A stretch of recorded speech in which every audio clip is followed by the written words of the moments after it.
सारे प्रेस वार्ता के बंधु, आप सबका स्वागत है इस शॉर्ट प्रेस कॉन्फ्रेंस में। अभी रिसेंटली हमारे भारतीय जनता पार्टी के स्टेट प्रेसिडेंट और तमाम एग्जीक्यूटिव ने आप लोगों के सामने एक हमारा प्रेस कॉन्फ्रेंस हुआ। उसमें ख़ासकर अभी जो विषय हमारे जो LBA कारगिल LBA लद्दाख के जो वाइस प्रेसिडेंट की तरफ से एक स्टेटमेंट आया है, जो उनका स्टेटमेंट था कि यूटी से बेटर जो है हम पहले जम्मू कश्मीर में था। उस स्टेटमेंट को लेके हम भरपूर स्ट्रॉन्गली हम उसका कंडेम करते हैं, उसका मजम्मत करते हैं। अभी एक हाई पावर कमेटी बनाया ऑनरेबल होम मिनिस्टर की जानिब से। उस हाई पावर कमेटी में तमाम हमारे जितने भी हमारे पॉलिटिकल पार्टी के लीडर्स हो या बाकी जितने भी हमारे रिलीजियस ऑर्गेनाइजेशंस के हो, हमारे ऑनरेबल MP हो, हमारे ऑनरेबल CCs हो, बोथ डिस्ट्रिक्ट कारगिल ले और कारगिल के, ये हाई लेवल कमेटी का बनाने का मेन मकसद था हमारे जो खत्ते लद्दाख को जब से यूटी बनने के बाद जो प्रोटेक्शन हमारे लोग चाहते थे, चाहे वो एम्प्लॉयमेंट के लिए हो, चाहे वो हमारे कल्चर को लेके हो, चाहे हमारे जॉब को लेके हो, और भी तमाम विषयों को लेके एक हाई कमेटी पावर बनाया था। उसका मेन यही एजेंडा था कि सबको ला के उस मीटिंग में उनके ऊपर ब्रीफली पूरा डिस्कशन करके उसको किस तरीके से हम लद्दाख को कैसे प्रोटेक्ट करें, कैसे लोगों के वेलफेयर करें, इसके रिगार्डिंग था। बट अनफॉर्चुनेटली 2 दिन पहले जो KD और एपेक्स बॉडी की तरफ से जो एक हमें प्रेस स्टेटमेंट मिला, वो बहुत ही डिसहार्टेड और लोगों के ख़िलाफ़ वो प्रेस नोट था। क्योंकि बहुत सारे हमारे जो लोग हैं, चाहे वो रिलीजियस ऑर्गेनाइजेशन से रिलेटेड हो या बाकी सोशल ऑर्गेनाइजेशन से रिलेटेड हो, उन तमाम लोगों ने इस हाई पावर कमेटी का स्वागत किया है। और मैं आपके मीडिया के माध्यम से बताना चाहता हूं कि हम जो मरकज़ ने जो हाई कमेटी बनाया है उसका हम स्वागत करते हैं। भारतीय जनता पार्टी ने अपना स्टेटमेंट जो है वो बिल्कुल क्लियर कर दिया है।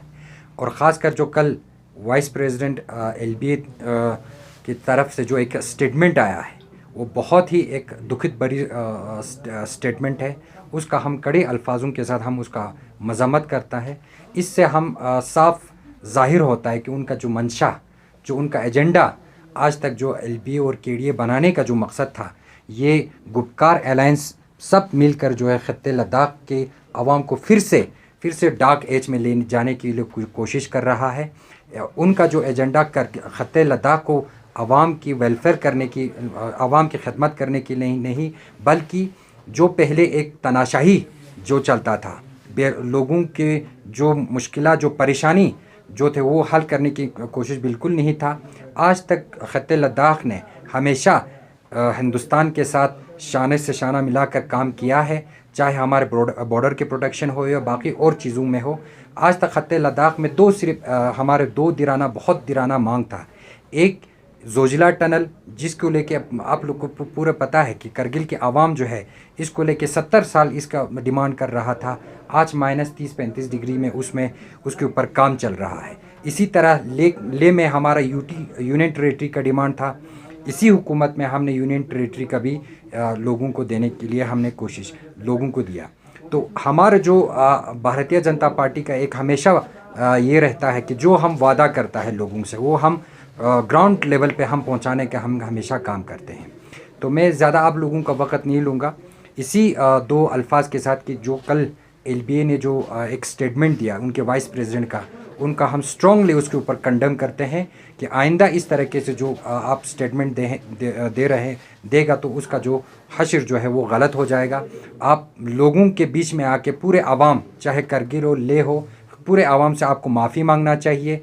और साथ ही साथ में जो एक हाई कमेटी जो बनाया है, उस कमेटी को आप लोग ज्वाइन करना चाहिए। उसमें जाके आपको जितने भी हमारे मसाइल है, चाहे करगिल हो, ले हो, इन तमाम आवाम का जो भी अभी इस टाइम पे, चाहे वो लैंड प्रोटेक्शन हो, जॉब प्रोटेक्शन हो, कल्चर प्रोटेक्शन हो, उनके ऊपर जाके आपको उस हाई कमेटी में अपनी बात जो है लोग हमारे ऑनरेबल होम मिनिस्टर में आपको पहुंचाना चाहिए। इन्हीं शब्दों के साथ आपसे इजाज़त लेते हैं। सर, आप सवाल करेंगे कि कारगिल और ले कभी एक साथ एक ही प्लेटफॉर्म पे नहीं आए जब से यूटी डिक्लेयर किया गया। कारगिल का कुछ और ही डिमांड था, ले का कुछ और ही डिमांड था। तो इस बीच जो है कारगिल की अगर अवाम का अगर आप देखेंगे तो वो क्या मानते हैं कि वो किसके साथ ज़्यादा जाते हैं? देखिए, मैं एक बात क्लियर करना चाहता हूँ। भारतीय जनता पार्टी हमारा हमेशा एजेंडा रहा है सबका साथ, सबका विकास, सबका विश्वास। हम पूरे लद्दाख को एक नज़र से देखते हैं। देखिए, आज तक जो 70 साल रहा उसमें भारतीय जनता पार्टी का कभी शासन नहीं रहा है। जहाँ जब तक कांग्रेस और नेशनल कॉन्फ्रेंस और बाकी पीडीपी ने जो राज किया, इसने हमेशा लेह और कारगिल में एक बहुत बड़ा एक दरार इन्होंने पैदा किया है। इन्होंने पूरा पॉलिटिकल हमारे जो रिलीजियस ऑर्गेनाइजेशनों में भी इन्होंने दरारें इन्होंने डाला, लोगों को आपस में मिलने ही नहीं दिया। क्योंकि लेह और कारगिल जो आपस में भाईचारे में रखते हैं, लोग एक दूसरे के साथ मिलजुल के बैठना चाहते हैं। लेकिन बदकिस्मती जो 70 साल से हमें जो दूरी इन्होंने बना के रखा, इसी के कारण जो है आज देखिए, जो भी इनके जो कांग्रेस के लीडर हो, चाहे वो एनसी के लीडर हो या बाकी जो पार्टी के लीडर हो, ये सब नहीं चाहते हैं कि लद्दाख एक हो। ये सब नहीं चाहते हैं कि लद्दाख की आवाम का कोई वेलफेयर हो। ये सब नहीं चाहते हैं कि लद्दाख आगे बुलंदी पे जाए। आज तक लद्दाख का कोई आइडेंटिटी नहीं होता था। जब इससे यूटी बना, लद्दाख को कोई पहचान नहीं था। ना लद्दाख का कोई आप जिक्र करें, जोजिला से ऊपर किसी को आप पहचान नहीं था। कश्मीर हो चाहे बाकी जम्मू के हो, उनके लीडर जो है करगिल और लेह वालों को, लेह आवाम को कभी एक्सेप्ट नहीं करता था। हमें जो पीड़ा हमने 70 साल तक झेला है, हम फिर से वहाँ जाना नहीं चाहते हैं। भारतीय जनता पार्टी सब लोगों को, हमारे यहाँ से जांस्कार से लेके नुब्रा से लेके चांथा से लेके हमारे द्रास से लेके बाकी तमाम डिस्ट्रिक्ट है, हम सब मिल के इस लद्दाख को चलाना चाहते हैं, इसका विकास करना चाहता है।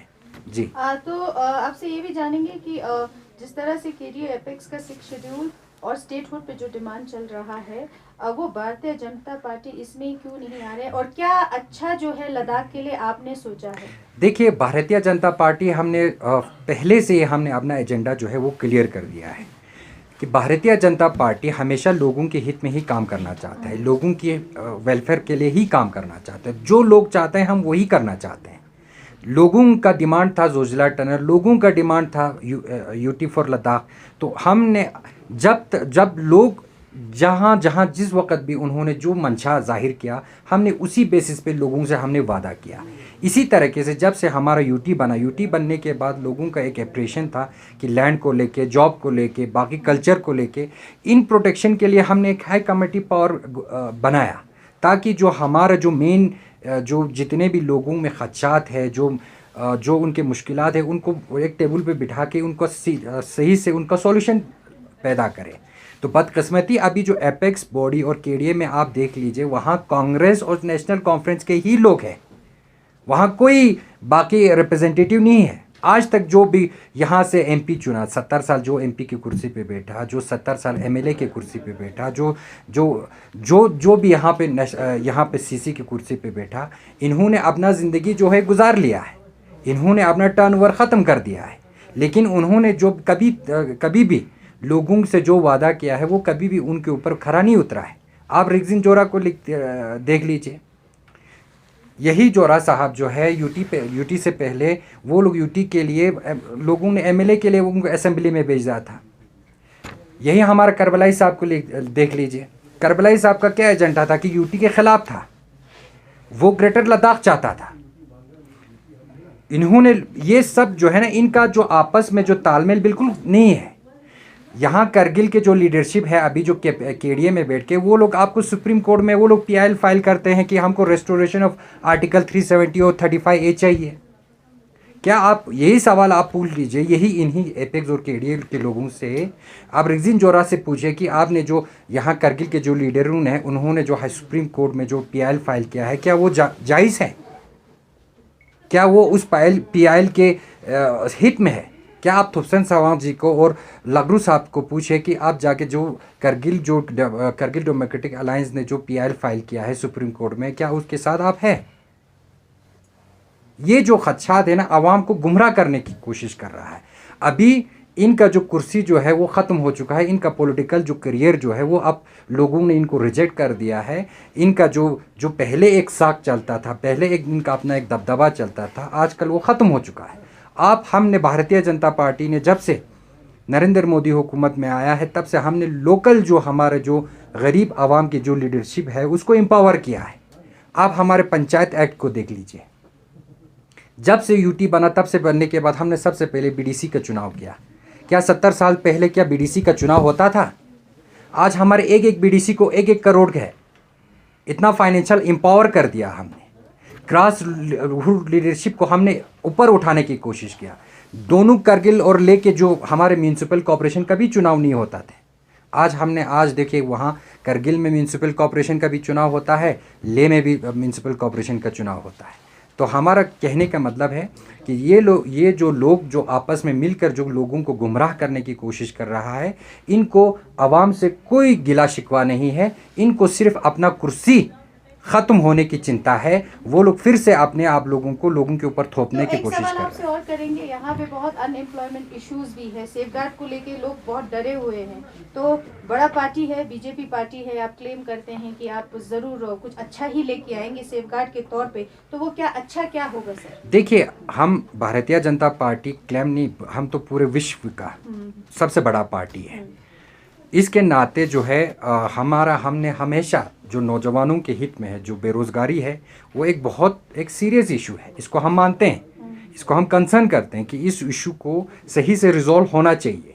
और जो भी हमारे जो लोकल जो हमारे यूथ है, जो अनएम्प्लॉयमेंट है, रोज़गार के लिए सबसे पहले उनका हक है, ये हक जो है उनको मिलना चाहिए। इसी विषय को लेके तो हमने हाई कमेटी पावर हमें बनाया है, ताकि किस तरीके से हम जो है अनएम्प्लॉयमेंट को सिक्योर किया जाए, किस तरीके से हम नौजवानों को जो है रिक्रूटमेंट किया जाए। यहाँ पे अलग से अगर पीएससी बनाना हो तो कैसे बनाएं, इसका क्या प्रोविजन रहेगा? क्या हमारे लद्दाख के जो अपने जो डिस्ट्रिक्ट काडर के पोस्ट है, वो कैसे हम अपने लद्दाख के लोगों को सिक्योर करें? जो स्टेट के काडर के पोस्ट है, वो उसको हम कैसे सिक्योर करें? इसी इशू को लेके तो हमने हाई कमेटी पावर बनाया। आज ये सवाल जो है आप एपेक्स और केडीए को पूछे, इन्हीं जॉब प्रोटेक्शन को लेके हमने होम मिनिस्ट्री में ये कमेटी बनाया। तो आज वो लोग क्यों रिजेक्ट कर रहा है, क्यों इसके खिलाफ जाके वो लोग स्टेटमेंट दे रहा है? तो आप उम्मीद करते हैं आने वाले वक्त में बीजेपी पार्टी जो भी डिसीजन या हाई कमांड जो भी डिसीजन लेंगे, कारगिल और ले के लोग एक साथ उसी राह पे चलेंगे या उस चीज़ को एक्सेप्ट करेंगे? क्या आपको लगता है? देखिए, हमारा तो हमेशा रहा है कि सबको लेके चलना हमारा, मैंने पहले ही बताया, सबका साथ सबका विकास, जो हमारा ऑनरेबल नरेंद्र मोदी जी का नारा है। और ये एक इसमें हमारा मंशा जो बिल्कुल क्लियर है। हम ना किसी मज़हब को, ना किसी जात पात को लेके हम कभी जिस तरह कांग्रेस और बाकी जो स्टेट पार्टियां जो पॉलिटिक्स करते हैं, हम इनकी तरह नहीं है। हम जो कमिटमेंट करते हैं वो ग्राउंड लेवल तक, ग्रास रूट तक इम्प्लीमेंट करते हैं।